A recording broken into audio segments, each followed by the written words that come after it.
Perkenalkan, nama saya Erlina Bulo dengan NIM 2003020007. Baiklah, di sini saya akan menjelaskan materi dari Laboratorium Kualitas Air. Nah, pada materi yang pertama, mahasiswa diajarkan untuk mengenali alat-alat pengukuran faktor fisika, kimia, dan biologi. Nah, untuk alat pengukuran faktor fisika perairannya sendiri, itu membahas tentang mengukur cara dari pengukuran kecerahan, suhu, dan padatan terlalu total atau TDS. Dan untuk alat-alat pengukuran faktor kimia itu terdiri dari oksigen terlarut, pH, dan untuk parameter biologinya itu ada plankton dan bentos. Nah, untuk materi yang kedua itu mahasiswa diajarkan untuk mengenali unsur-unsur material air.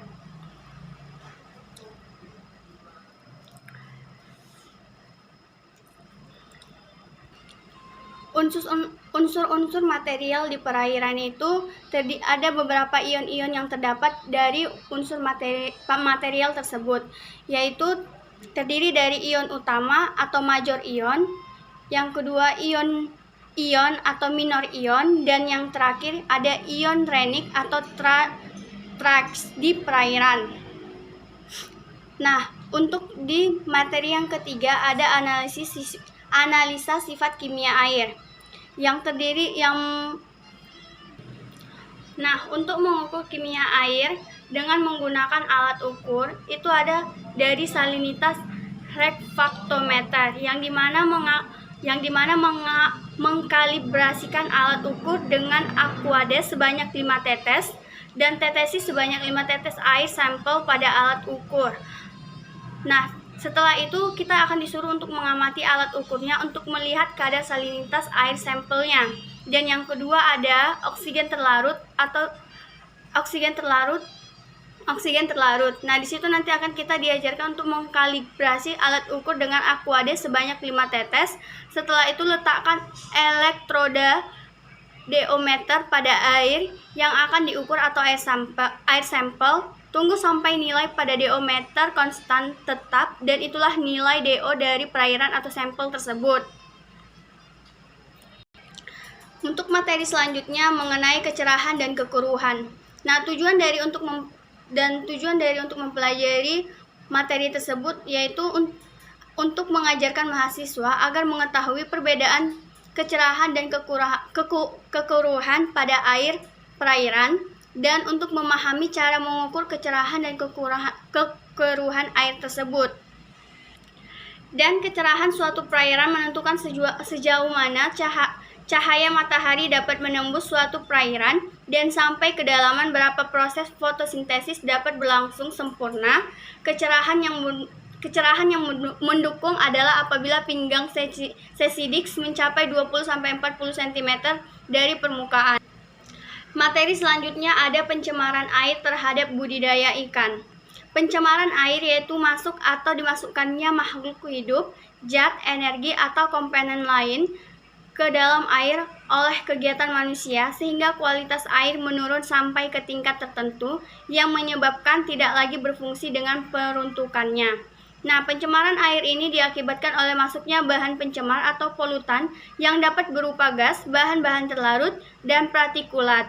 Pencemaran ini memasuki badan air dengan berbagai cara, misalnya melalui atmosfer, tanah, limpasan air atau runoff, pertanian, limbah domestik dan perkotaan, buangan limbah di industri, dan lain-lainnya.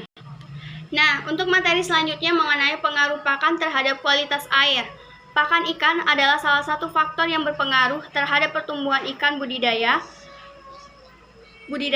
Pakan yang berkualitas baik berupa faktor penting penentu keberhasilan budidaya ikan secara infeksi. Salah satu cara untuk menekan biaya pakan adalah dengan penggunaan pakan secara efisien, baik dalam pemilihan jenis, jumlah, jadwal, dan cara pemberian makan yang sesuai dengan kebutuhan dan kebiasaan pada ikan tersebut. Materi selanjutnya mengenai pemanfaatan air terbuang terhadap budidaya ikan atau pembuatan filter air sederhana. Pada materi ini kita akan akan diajarkan tentang aquaculture yang merupakan kegiatan budidaya yang dinamis dan berorientasi pada produksi sehingga melibatkan cukup banyak faktor dalam pelaksanaannya. Faktor penting dalam pencapaian produksi aquaculture diantaranya pakan yang meliputi kualitas dan kuantitasnya, dan pengolahan kualitas air serta limbah yang ada di perairan tersebut. Nah, kekhawatiran tersebut terutama dirasakan pada budidaya ikan intensif berbasis pelet. Input internal berupa pakan sebanyak 36% dari total jumlah pakan yang masuk ke perairan akan dilepas menjadi padatan tersuspensi. Nah, karena begitu bahayanya limbah terhadap budidaya ikan, oleh sebab itu makanya dibuat pembuatan filter air sederhana. Demikianlah hasil pemaparan materi saya dari Laboratorium Kualitas Air. Sekian dan terima kasih.